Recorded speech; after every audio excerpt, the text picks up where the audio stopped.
السلام عليكم. خشيت على السيزن وتفاجأت بوجود سيارة جيب ثلجية هنا موجودة عندنا، والسيارة مرة فخمة يا شباب. انظروا إلى ما حولها، وهذه السيارة مشهورة جدا جدا.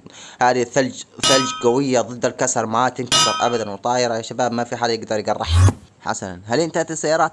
لم تنتهي السيارات. لدينا هذه السيارة الحمراء التي اسمها البيتي الليت اسمها اوكي.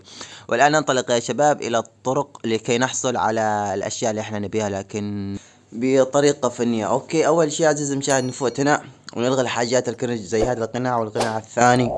اوكي، الغيناهم تمام. ننزل تحت ونلغي الحاجة أكرج منهم اللي هي هذا القناع وهذا المدري شو. اوكي، وننزل آخر شيء نلغي الدخانية مع المظلة ونعطي حسنا.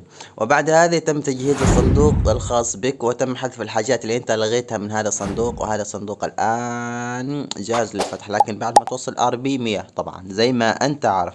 نعطيكم الطريقة الثانية يا شباب. الطريقة الثانية هي تفصل على السيارة، تجيب وتدورها بهذا الشكل، تستمر في تدويرها بهذا الشكل كرمال انها تجي لك بالحظ.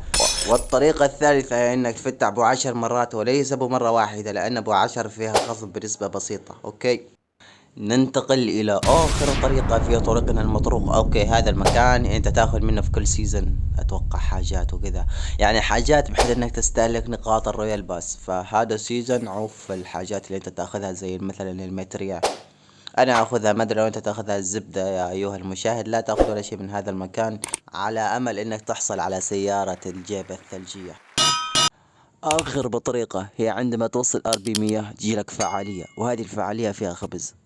يا أخي التصميم أخذ وقت طويل. جيلك فعالية النقاط الفائقة، وتقدر تشترك ب100 عملة UC وتأخذ 1000 عملة RB. مع السلامة يا رفاق.